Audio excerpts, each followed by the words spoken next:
नामिने गौरत्वित्से नमः। तप्तकाञ्चन गौरांगी राधे वृंदावनेश्वरी वृषभानुसुते देवी प्रणमामि हरिप्रिये। हे कृष्ण करुणा सिंधु दीनबंधो जगतपते गोपेश गोपिका कांत राधाकांत नमस्तुते। महामोदस्तीरे कनकरुचिरे नीलशिखरे वसत्प्रसदन्तः सहजबलभद्रेण बलिना सुभद्रा मध्यस्य सकलसुरसेवावसर्दो जगन्नाथ स्वामी नयनपथगामी भवतु मे। भूमोस्खलितपादानां भूमिरेव अवलम्बनं त्वयि जाता प्राधानां तमेव शरणं प्रभो तमेव शरणं प्रभो तमेव शरणं प्रभो। वृन्दाय तुलसीदेवै प्रियाय केशवश्च विष्णुभक्तिपददेवी सत्यवते नमो नमः। श्रीकृष्ण चैतन्य प्रभो नित्यानंद श्री अद्वैत गदाधर शिवसादि गौरभक्तवृंद। हरे कृष्णा कृष्ण कृष्णा हरे हरे हरे राम राम राम हरे हरे। सर्वाग्र श्री भगवान का भिन्न प्रकाश में विग्रह गुरुदेव पतित पावन परम करुणामय परम आराध्य हम विष्णुपाद 108 श्री श्रीमद्भक्ति वल्लभ तीर्थ गोस्वामी गुरु महाराज के श्री चरण में अनंत कोटि साष्टांग प्रणाम करते हुए उनकी अहेतु कृपा प्रार्थना करता हूँ। गुरुदेव प्रसन्न हैं। पूज्यपाद शिक्षा गुरुवर के श्री चरण में अनंत कोटि साष्टांग प्रणाम करता हूँ। शिक्षा गुरुवर में प्रसन्न हैं। अखिल भारत श्री चैतन्य गौड़ीय मठ के वर्तमान आचार्य त्रिदंडी स्वामी भक्ति विचार विष्णु महाराज के श्री चरण में साष्टांग दंडवत प्रणाम करते हुए उनकी अहित कृपा प्रार्थना करता हूँ। महाराज प्रसन्न। उपस्थित कुलदीप प्रभु वैष्णविन मातृविन पितृविन सभी के यथाव संपादन करता हूँ। सभी लोग प्रसन्न हैं।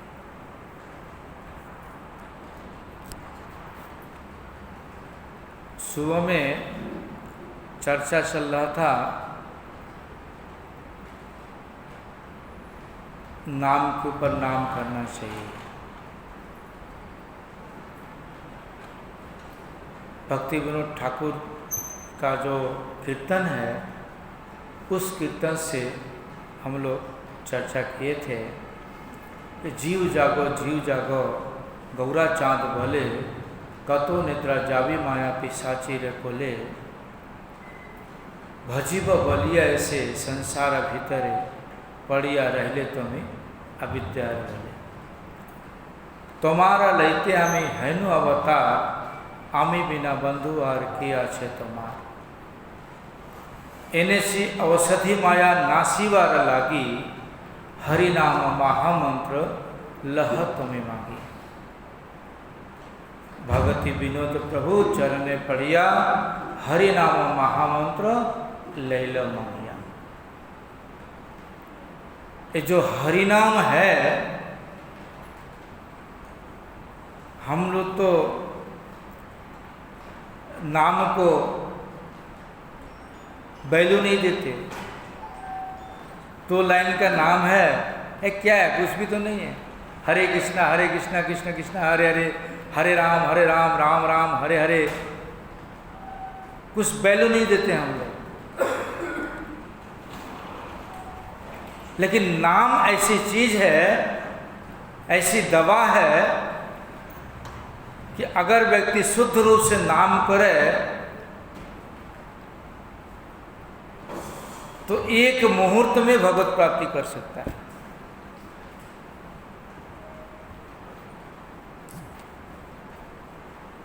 हमारे देश में एक राजा हुए थे, खटवांग राजा, नाम सुने होंगे आप सब लोग। उन्होंने देवताओं के तरफ से युद्ध किया। युद्ध करने के बाद देवता लोग जब जीत गए तो इंद्र बोलते हैं तुम वरदान मांगो, क्या चाहिए? आपने बहुत सेवा किया, वरदान मांगो, क्या चाहिए आपको? खटवांग राजा ने पूछा मेरी आयु कितनी है बताओ। हम लोग तो समझते हैं कि मेरी आयु 100 साल है, 50 साल है, वो उसका आयु खत्म हो गया, मर गया, हमारा आयु तो अभी बहुत है, ये समझते हैं। लेकिन एक मुहूर्त भी हमारा आयु नहीं है, एक पल भी हमारा आयु नहीं है, कब चले जाए कोई भरोसा नहीं है। चाकदा में एक भक्त थे हमारे गुरु भाई थे, जगन्नाथ जी की जब भी आरती में आते थे मृदंग बजाते थे। एक दिन रात को आए, शाम को मृदंग बजाए और हॉल में जाके सो गए। बारिश हो रही है, खा पी के हॉल में सो गए और रात को निकल करके चले गए, घर पर जाने लगे। जो बैंक है ना पास में, कोऑपरेटिव बैंक, वहाँ पर छतरी साथ में था, वहाँ से आगे नहीं जा पा रहे हैं। कोऑपरेटिव बैंक के सामने छज्जे के नीचे बैठ गए और छतरी सामने लगा दी। अब बैठे बैठे चले गए। घर वाले समझ रहे हैं कि लड़की के पास गए होंगे, और लड़की समझ रही है मठ में होंगे, या घर वाले बाबा लड़के के पास चले होंगे, भाई के पास गए होंगे। ऐसे दुविधा पड़े हुए लोग, और रात भर बॉडी पड़ी है उनको वहीं पर छतरी के नीचे। सुबह में खोज रहे लोग, कहाँ गए कहाँ गए कहाँ गए, मठ में आए, मतलब रात को तो चले गए वो लोग। जब वो लोग आसपास के लोग देखे, बोले छतरी वहाँ पड़ी है, छतरी में कौन है, नीचे कौन है? तो देखते हैं भक्त माता बैठे हुए हैं, वो बैठे हुए हैं, और देखते हैं चले गए। तो कब हमें चला जाना पड़ेगा कोई भरोसा नहीं है। लेकिन फिर भी हम क्या समझते हैं, हमारी आयु बहुत लंबी है, हम तो जिंदा हैं, वो तो मर गया, उसकी आयु खत्म हो गया, खत्म हो जाएगा, चला गया। लेकिन हम कब जाएंगे इसकी चिंता नहीं करते हैं। इसलिए खटवांग राजा ने पूछा मेरी आयु कितनी बताओ। इंद्र बोलते तुम्हारी आयु मात्र 1 मुहूर्त है। लेकिन मुझे कुछ वरदान नहीं चाहिए, आप आशीर्वाद दो कि मैं 1 मुहूर्त में भगवत प्राप्ति करूं। और बैठे भजन करना आरंभ करी, 1 मुहूर्त में भगवत प्राप्ति कर ली। नाम में इतनी ताकत है। इसलिए बताते हैं नाम चिंतामणि साक्षात रस विग्रह। भगवान का जो नाम है वह नाम चिंतामणि है। जो कल्प वृक्ष होता है ना, उसके नीचे बैठ करके जो भी चिंता करेंगे वो उसको प्रदान कर देता है कल्प वृक्ष। इसी प्रकार से नाम चिंतामणि है। नाम को ग्रहण करते समय जो भी चिंता करते हैं वही हमें प्राप्त होता है। जो भी संसार की चिंता करेंगे संसार की चीजें प्राप्त होगी, भगवान की चिंता करेंगे भगवत प्राप्ति होगी। तो हमारी तो इतनी चिंता तो नहीं है भगवान की चिंता करें। हम तो 36 के आंकड़ा में बैठे हुए हैं, घर में बैठे हैं 36 की आंकड़ा में। किस प्रकार से हमारा 1000 रुपया है, 10,000 रुपया तैयार हो। भगवान के लिए नहीं नाम करते हैं।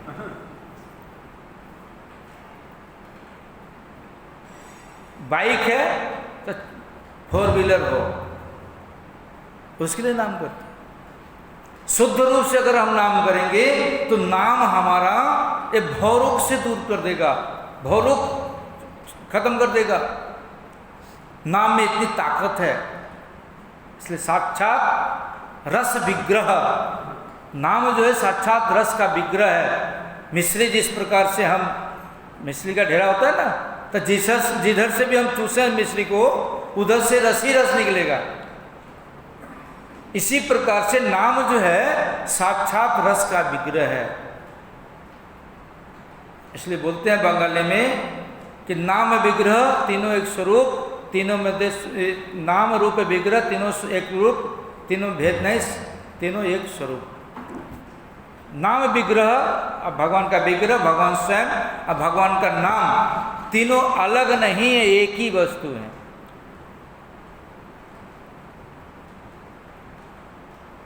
इसलिए नाम हमें क्या करना पड़ेगा? शुद्ध रूप से करना पड़ेगा। इसलिए चैतन्य महाप्रभु ने सर्वप्रथम अपने श्लोक में हम लोग को शिक्षा दिया क्या? चेतो दर्पण मार्जनम भव महादाव अग्नि निर्वाण परम श्रेय कैरव चंद्रिका वितरणम विद्या वधु जीवनम आनंदाम्बुधि वर्धनम प्रतिपद पूर्णाम स्वादम सर्वात्म समर्पणम विद्यावधु जीवनम परम विजय श्री कृष्ण संकीर्तनम। श्री कृष्ण संकीर्तन उन्होंने बोला करने के लिए, वो भी किस प्रकार से बोला? नरोत्तम ठाकुर ने हम लोगों को शिक्षा दी है, आश्रय लैया भजे तारे कृष्ण नाही तजे आज समौर्य कारण। आश्रय लेकर के भजन करना पड़ेगा। जब तक हम आश्रय लेके भजन नहीं करेंगे तब तक हमारा नाम सिर्फ अभ्यास होगा। भक्ति विनोद ठाकुर ने भी बोला है कि जीवन अनित्य जान सार ताहे नानाविध विपत भार। जीवन हम लोगों का अनित्य है, कब चले जाए कोई भरोसा नहीं है। इसमें भी तमाम प्रकार के घर में प्रॉब्लम्स है, एक प्रॉब्लम नहीं है, हजारों प्रकार के प्रॉब्लम्स हैं। भक्ति विनोद ठाकुर बोलते हैं नाम आश्रय करी जतने तुम्हें थाका अपने काजे। आप संसार में रहो कोई बात नहीं है, लेकिन आश्रय में रह करके भजन करो, नाम के आश्रय भजन करो तो भगवान कृपा करते हैं। श्री चैतन्य महाप्रभु बोला परम विजयते श्री कृष्ण संकीर्तन। जो भजन की जो सीढ़ी है ना, भक्ति की जो सीढ़ी, वो सर्वप्रथम 7 सीढ़ी है। छत पर जाते हैं ना, सर्वप्रथम 7 सीढ़ी है, उसके बाद आगे की सीढ़ी मिलती है। सर्वप्रथम क्या है? चेतो दर्पण मार्जनम, चित्त रूपी दर्पण को साफ करना। महाप्रभु ने बताया कि नाम परम विजयते श्री कृष्ण संकीर्तन। उन्होंने नहीं बताया कि जय माता की बोलो, महाप्रभु ने बताया जय श्री राम बोलो। महाप्रभु ने नहीं बताया कि जय अन्य नाम बोलो। उन्होंने बोला परम विजयते श्री कृष्ण संकीर्तन, श्री कृष्ण का कीर्तन करो। चित्ररूपी दर्पण को साफ करना है। हम अपनी बात बता रहे हैं, 20 साल से हरिनाम करे चित्ररूपी दर्पण साफ नहीं रहा, आप लोगों का कहाँ साफ होगा? तो 20-20 साल, 25-25 साल, 30 साल से लिए हरिनाम कर रहे हैं, फिर भी हमारे मन में क्या है? काम, क्रोध, लोभ, मोह, मात्सर्य भरा हुआ है। जिस चीज को महाप्रभु दूर करने के लिए आए हमारे हृदय में, हृदय के अंदर अंधकार को दूर करने के लिए आए हैं, वही चीज भरा हुआ है नाम लेने के बाद भी। अगर कुछ हो जाए, देखो ना वो ऐसा कर रहा है। अपना नहीं देखेंगे, हम दूसरों को देखते हैं, हमारा स्वभाव ऐसी है। तो चित्ररूपी दर्पण जब साफ होगा तो दूसरे के दोष नहीं दिखाई देंगे, हमारे अंदर के दोष दिखाई देंगे। और उसके बाद भव महाकावा अग्नि निर्वाण करना। भवरोग जो लगा हुआ है, भवरोग क्या है? माया के 3 दंड हमें मिलते हैं। माया की 3 रस्सी हैं और 3 लाठी हैं। वो 3 लाठी से हमें मारती है और 3 डोरी में बांध के रखती है। हमारे रूप गोस्वामी प्रभु ने 6 बेग का बताया है, 6 बेग बताया है, उसमें से 3 बेग और है। रूप गोस्वामी ने क्या लिखा? वाचो बेगम मनसा जीवा बेगम उद्रो बेगम पस यथा वेदान विषेधीर सर्वाम पिमाम पृथ्वी से शिष्या। 6 प्रकार के शरीर में जो रोग है, वाक्य रोग सबसे बड़ा दोष है। वाक्य बेग, कोई अगर कुछ बोल देता तो उस बर्दाश्त नहीं होता है, इसको कंट्रोल करना। शरीर के अंदर 6 बेग है उसके बाद माया के 3 वेग है, सत्वगुण, रजगुण, तमोगुण। 3 वेग से 9 वेग है हमारे पास। 9 वेग के द्वारा हमें कष्ट मिलता है, दुख मिलता है। और 3 डंडा क्या है? आदि भौतिक ताप, आध्यात्मिक ताप और आदि दैविक ताप। 3 ताप हैं, माया के डंडा हैं। ये तीनों डंडा से हम लोग को पिटाई करती है। हम लोग कहाँ पे बैठे हुए हैं? संसार कारागार में। कारागार में कौन जाता है? हैं? कारागार में कौन जाता है? अपराधी। तो कारागार को संस्कृत में क्या बोलते हैं जानते हो? संशोधनागार। संशोधनागार। ये माया हम लोगों के संशोधनागार में डाल के रखी है।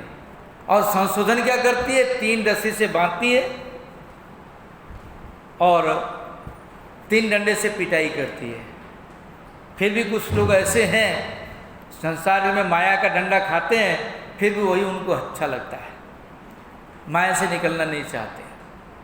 कोई जेल में कैदी लोग होते हैं ना, वो जेल से निकलना नहीं चाहते, उनका जेल ही घर है, आना जाना उनका स्वभाव है। ऐसे हमारा भी ऐसे कुछ लोग हैं जो स्वभाव बन गया है कि हम आएंगे जाएंगे, बस ये जेल में आते रहेंगे जाते रहेंगे। इस कारागार से निकलने का रास्ता नहीं खोजेंगे। इस कारागार से निकलने का रास्ता एकमात्र हरिनाम है। हरिनाम भी कैसे करना है? वो भी गुरु वैष्णव भगवान का अनुगत्य में रहेंगे, तब समझ में आएगा कैसे हमें इस मायागार से निकल सकते हैं। वरना संसार में बहुत ऐसे संप्रदाय हैं जो आपको संसार में ही डुबा के रखेंगे और यहाँ से निकलने का रास्ता आपको नहीं देंगे। बोलते हैं एक अंधा दूसरे अंधे को रास्ता नहीं दिखा सकता। तो वो जितने लोग हैं सारे के सारे अंधे हैं, इस संसार से निकलने का रास्ता नहीं बता सकते। जेल में देखो, जो जेलर के अनुसार चलता है, जेलर का मानता है, जेलर का सुनता है, जेलर के अनुसार चलता है, जेलर में कोई उत्पात नहीं करता, मारपीट नहीं करता, जेलर उसको प्रसन्न होकर के फिर राष्ट्रपति के पास या उपराष्ट्रपति राज्यपाल के पास या मुख्यमंत्री के पास 2 अक्टूबर, 15 अगस्त, 26 जनवरी को लेटर भेजेगी, इसको उद्धार कर दो, जेल से निकाल दो, ये बंदा सुधर गया है, इसको अब जेल में आने की जरूरत नहीं, निकाल दो, निकल देते हैं। इसी प्रकार से जो व्यक्ति चाहता है कि इस संसार से हमें निकलना है तो क्या करेगा? जेलर का अनुसार चलना पड़ा। जेलर कौन है हमारे? इस जेल के जेलर कौन है? दुर्गा जी हैं। जेलर कौन है? माया कौन है? दुर्गा जी हैं। दुर्गा जी क्या पूछती हैं शिव जी से? इस भजन में सबसे श्रेष्ठ भजन किसका है? शिव जी ने क्या बताया? आराधना सर्वेशाम विष्णु, विष्णु की आराधना बताया। तो किसकी आराधना करनी अब चाहिए हमें? भगवान की। उससे भी श्रेष्ठ आराधना किसका है? शिव जी ने बताया कि उनके भक्तों का है, वैष्णव का, गुरुदेव का। जब भक्तों की हम सेवा करेंगे, भक्तों के अनुगत में रहेंगे, तब तो भगवान प्रसन्न होंगे। ट्रेन में हम जाते हैं ना, तो कोई छोटा बच्चा होता है ना, उसको हम पुचकारते हैं, लॉजेंस देते हैं, खिलाते पिलाते हैं, तो उसके माँ बाप स्वाभाविक रूप से हमारे ऊपर आकृष्ट हो जाते हैं। होते हैं कि नहीं? देखें कभी कभी हम लोग। तो जो भगवान के बच्चे हैं, वैष्णव लोग, भगवान के जो प्रिय हैं वैष्णव लोग, गुरुदेव, जब उनकी हम सेवा करेंगे तो भगवान का स्वाभाविक रूप से नजर हमारे ऊपर पड़ेगा, नहीं पड़ेगा। हमारे पूज्यपाद भक्ति सर्वस्व निष्किंचन महाराज बताते थे कि भगवान को आकृष्ट अगर करना है तो कैसे करना है? उनके भक्तों के संग में रहना, उनकी सेवा करनी है। किस प्रकार से? जैसे गाय है ना, गाय जो बच्चे देने वाली, दूध देने वाली गाय, छोटा बच्चा है, उसको अगर हम पीछे पीछे गाय के ले जाएं तो गाय नहीं जाएगी, और बच्चों को अगर गोद में ले लें और बच्चों को आगे ले जाए, गाय को छोड़ दें, गाय पीछे पीछे चली जाएगी। इसी प्रकार से वैष्णव के अनुगत्य में रहेंगे, वैष्णव की कथा सुनेंगे, वैष्णव के अनुसार चलेंगे, तो भगवान की कृपा स्वाभाविक रूप से हमारे ऊपर आ जाएगी।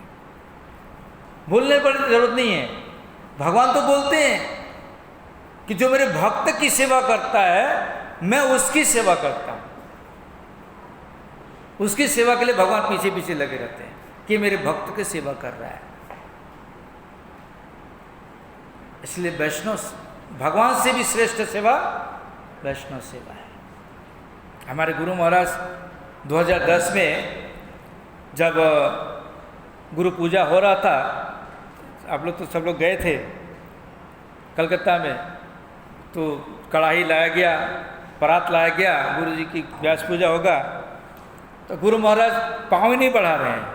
उनको सेवक लोग पद्मनाभ महाराज वगैरह पाँव को थाला में रख करके पूजा अर्चन करेंगे, और पाँव खींच रहे हैं, और नहीं भगवान के सामने पाँव नहीं धोते, स्नान नहीं करते।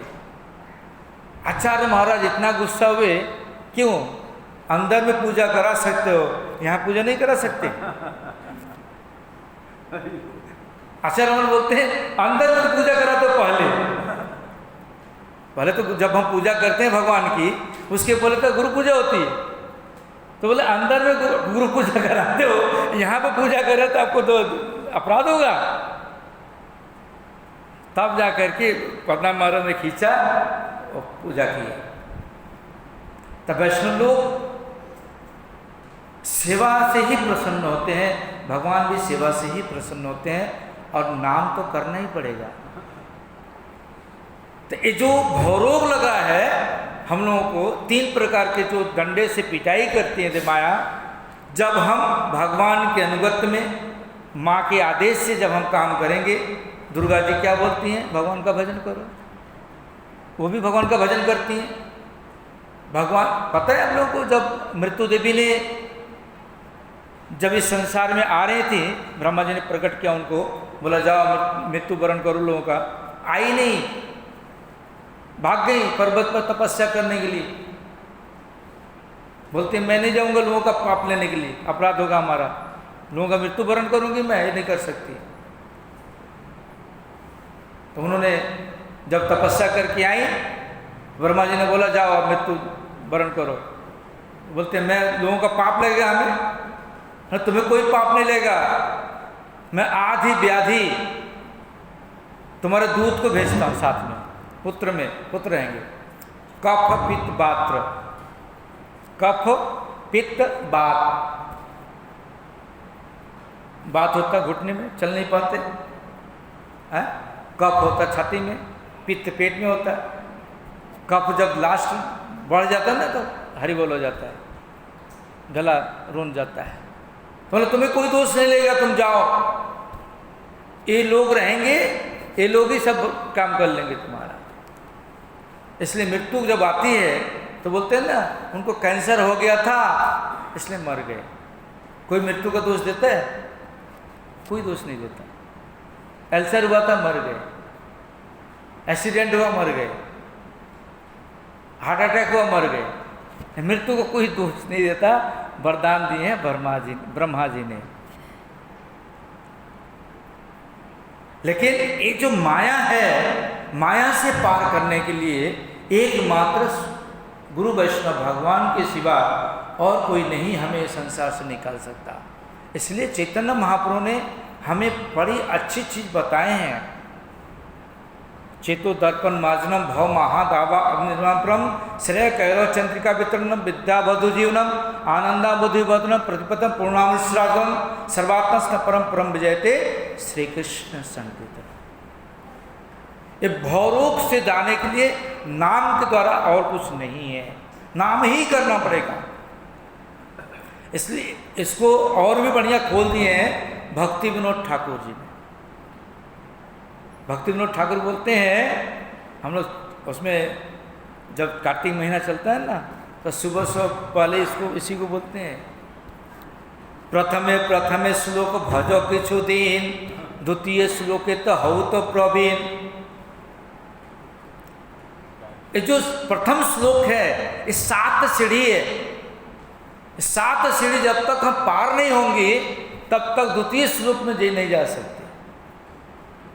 हमारा तो पहले सीढ़ी में फंसे हुए हैं, द्वितीय सीढ़ी तो बात की बात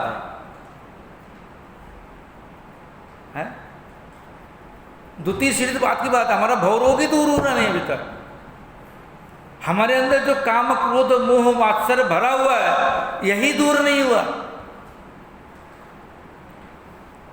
तो द्वितीय श्लोक कहाँ की बात है? वो तो बहुत ऊपर की बात है। इसलिए ये भवरोग को दूर करने के लिए गुरु वैष्णव भगवान जो हमें नियम बताए हैं, जो सिस्टम बताए हैं, उस पर जब हम चलेंगे तब हमारा ये भवरोग दूर होगा। उसके बाद श्रेय करो चंद्रिका वितरणम, माने क्या? श्रेय करो चंद्रिका वितरणम। कार्तिक अश्विन महीने में जब किसान लोग खेत में जाते हैं, धान काटते हैं, इतनी धूप होती है ना, पीठ में छाले पड़ जाते हैं, खेत पीठ में छाले पड़ जाते हैं, जलन होती है उनको, इतना ज़्यादा जलन होती है। लेकिन उसको दवा लगाने से ठीक नहीं होगा। वो जब अश्विन महीने की जो शीत गिरती है उसके नीचे जब बैठेंगे, वो शीत जब उनके शरीर पर लगेगा वही उसकी दवा है, और कोई दवा नहीं है। तो श्रेय कैरव चंद्रिका वितरणम, चंद्रमा जो कृपा करके वितरण कर रहे हैं, कृपा वितरण कर रही हैं, वो जो है उससे कहीं ज़्यादा नाम वितरण करेगा, शीतलता प्रदान करेगा। विद्या वधु जीवनम, सरस्वती पति भगवान श्री कृष्ण की प्रेम बन जाएंगे, हम प्रेमिक हो जाएंगे, भक्त बन जाएंगे। और आनंदा बुद्धि वर्धनम, हम लोग टीवी देखते हैं ना, टीवी देखते कितना टाइम देखेंगे? मैच देखेंगे कितना टाइम देखेंगे? 1 घंटा 2 घंटा 3 घंटा। क्रिकेट खेलेंगे कितना टाइम खेल सकते हैं? 2 घंटा। मोबाइल देखेंगे कितना देखेंगे? 1 घंटा 2 घंटा 3 घंटा देख सकते हैं, 4 घंटा देख सकते हैं, 24 घंटा देख सकते हैं। आनंद नहीं मिलेगा फिर भी। लेकिन भगवान का जब नाम करेंगे तो उससे कहीं ही ज़्यादा आनंद प्राप्त होगा। प्रतिपदम पूर्णामृत स्वादनम, नाम जब जब करेंगे तो एक एक पग पर अमृत का ही आस्वादन होगा। सर्वात्मस्थ परम परम विजयते श्री कृष्ण संकीर्तन। महाप्रभु ने बोला कि श्री कृष्ण संकीर्तन करना पड़ेगा। हमारे तुलसीदास जी ने क्या बोला कि बाली अगर मंथन करोगे, बालू को अगर मंथन करोगे घी निकल सकता है, पानी को मंथन करोगे घी निकल सकता है, लेकिन बिना हरि भजन भगवत प्राप्ति नहीं होगा। हरि भजन करना पड़ेगा।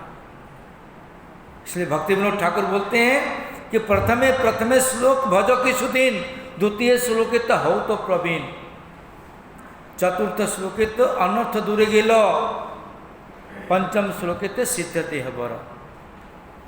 5वें श्लोक में जाकर के हमारा सिद्ध शरीर प्राप्त होगा।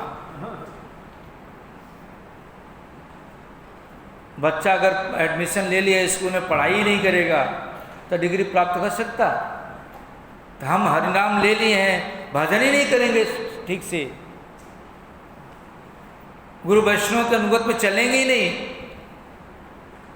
तो किस प्रकार से हम डिग्री प्राप्त करेंगे? इसलिए नाम बहुत जरूरी है। चैतन्य महाप्रभु, भक्ति विनोद ठाकुर, सारे लोग यही बोलते हैं, नाम करो। नाम हमें शुद्ध रूप से करना पड़ेगा, जिससे भगवत प्राप्ति, भगवान प्रसन्न हो, वो करना पड़ेगा। नाम भी हम हरिनाम तो लिए हैं, लेकिन मैंने देखा हूँ बहुत से लोगों को, यहाँ क्या है क्या नहीं पता नहीं, कुछ लोग नाम करते हैं हरे कृष्णा कृष्णा कृष्णा हरे हरे, राम राम राम हरे हरे। माला भी चल रहा, मुख भी चल रहा, एक समान। माला भी चल रहा है, मुख भी चल रहा है। हरे कृष्णा कृष्णा कृष्णा हरे हरे, हरे राम राम राम हरे हरे। एक में कितनी बार चल गया? एक नाम में कितनी बार चल गया? ऐसे चल करते हैं लोग, देखा जाता है। हम लोग तो घूमते हैं ना, लोग घर पर जाते हैं देखते हैं। कोई कोई तो बोलते हैं क्या, हरे कृष्णा कृष्णा राम राम हरे हरे, हरे कृष्णा कृष्णा राम राम हरे हरे। इतना फास्ट चलाते हैं ना, ऐसे लगता है जैसे ट्रेन छूट रही हो। और बीच में जो हरे हरे है ना, उसको खा जाते हैं। इसलिए गुरु महाराज बोलते हैं शुद्ध रूप से नाम करने के लिए 16 नाम 32 अक्षर भजन निष्ठा करी। निष्ठा के साथ भजन करने के लिए गुरु महाराज बताते हैं। से निष्ठा जब तक नहीं है तब तक भाव भी उदय नहीं हुआ, कुछ भी उदय नहीं हुआ। आप लोगों के अंदर तो होगा भी, हमारे अंदर तो अभी नहीं है। वांछा कल्पतरुभ्यश्च कृपा सिन्धुभ्यो च पतितानां पावनेभ्यो वैष्णवो नमो नमः।